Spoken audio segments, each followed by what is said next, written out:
Hi everyone, welcome back to another video looking at, sorry, I needed to do some continued muscles.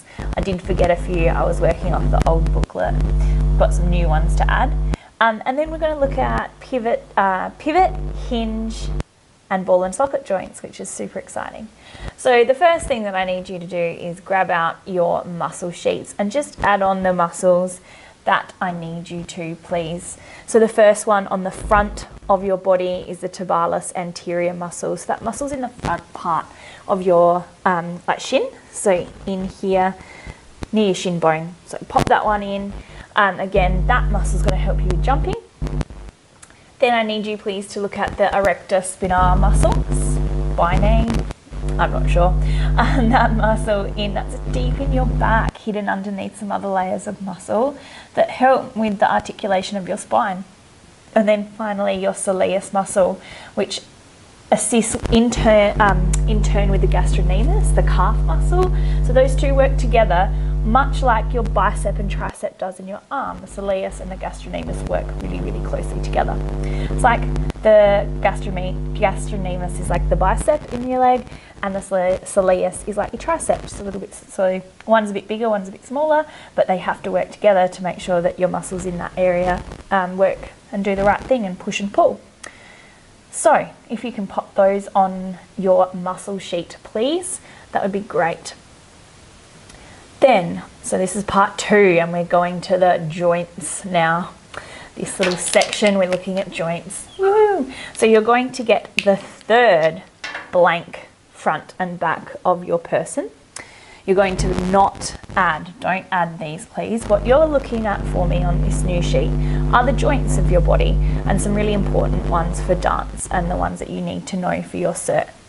So I've coloured in on our little friends that are really badly drawn some different joints that exist in the body. So hopefully you can see the orange and ooh, what have I done? Yeah, the orange, all the orange, and then there's blue, and then there's yellow. So orange, yellow, blue, front and back. So what I'd like you to do, please, is grab 3 different colours and do the same. So where there's orange, colour orange, please. Where there's blue, colour blue. Where there's yellow, colour yellow. If you need to use purple, red, and green pens, go for it, as long as they colour coordinate to what I've got on the board.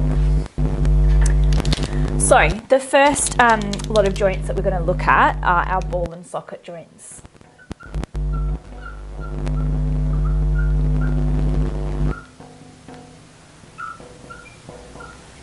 So they're perhaps the simplest in the body. They are literally, you can think of it as a ball and a socket, and one goes into the other and they allow for movement in lots of different directions.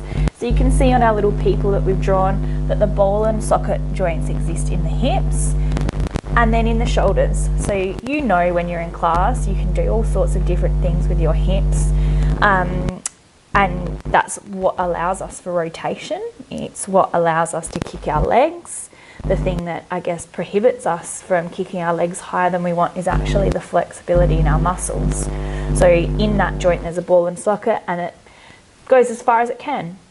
Same as in your shoulder. There's lots of other little bits and pieces working in your shoulder that makes it a little bit more in depth than just a ball and socket joint. But your humerus bone goes into your scapula, and there's all sorts of ligaments and tendons that help that happen, and then that allows for movement in all sorts of directions in your shoulders. Again, it's the flexibility of your muscles that dictates how flexible that section of your body is. So that's the first one. The second lot of joints we are looking at are our hinge joints.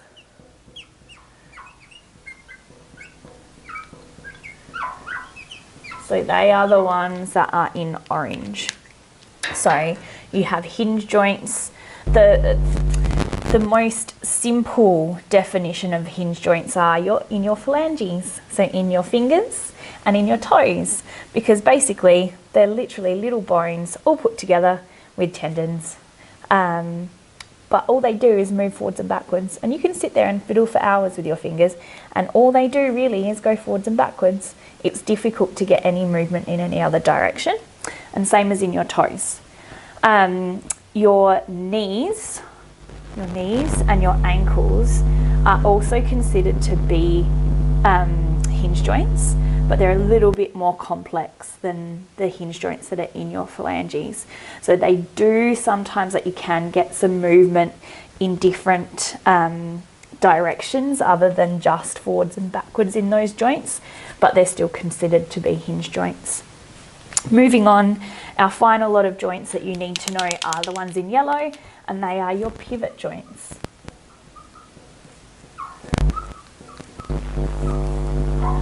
So your pivot joints, obviously pivot means turn, like we do when we turn. So pivot joint allows for movement not as flexible perhaps as ball and socket movement, but the pivot joint does allow for movement in different directions. So they're quite complex joints.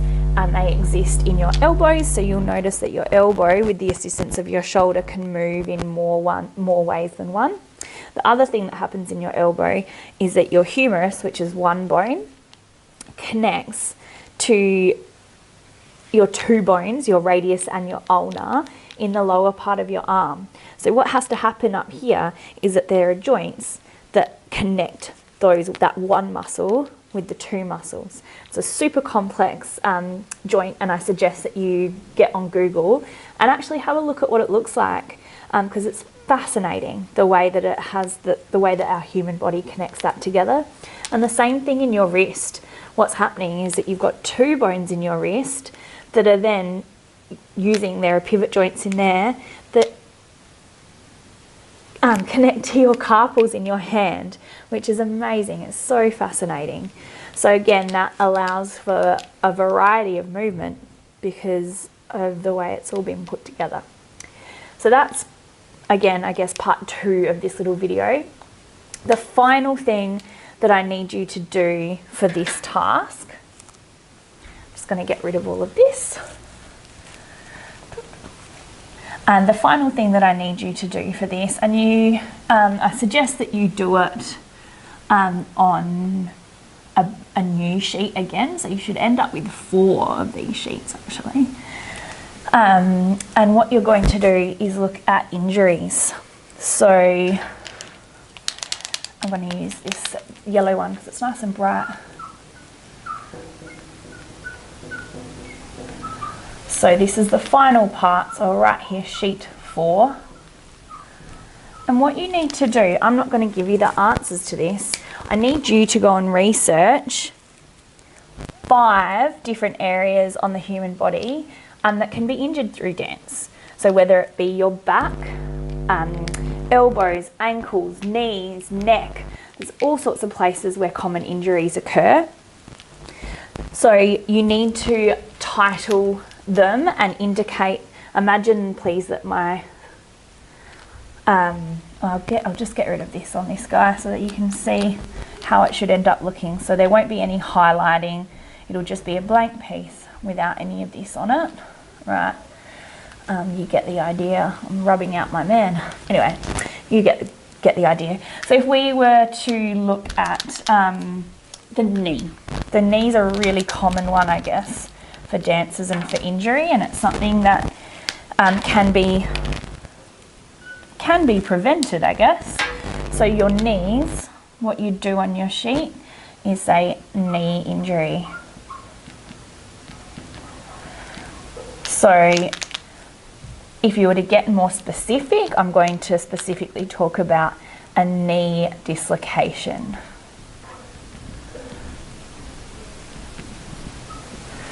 And then what you need to do is say why. Like, why does that injury occur?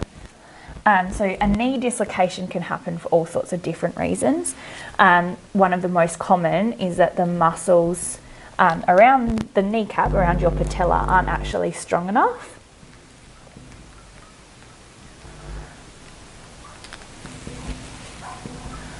I'm going to write patella, hey? Whoops. Ooh.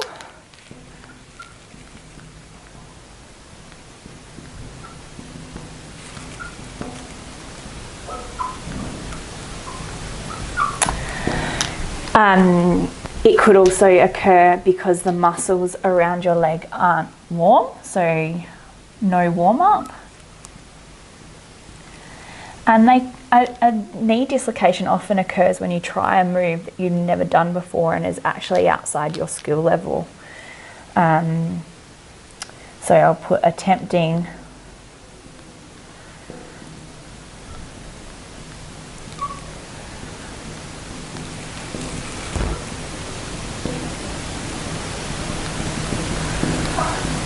knee dislocations can happen because of inattention. You can also research them. So if you were to look up a knee dislocation, I'm sure there'd be lots of information telling you why they happen. So that's an example of one. You need to do 5 in total. So indicate on your sheet 5 places that a dance injury could occur, and detail why they occur. So obviously you've got your front person and your back person, so you're going to want to indicate and use, if you're doing a back injury, you're going to want to do that on the back of your person.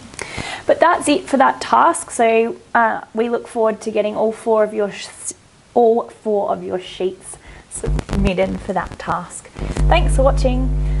See you next time.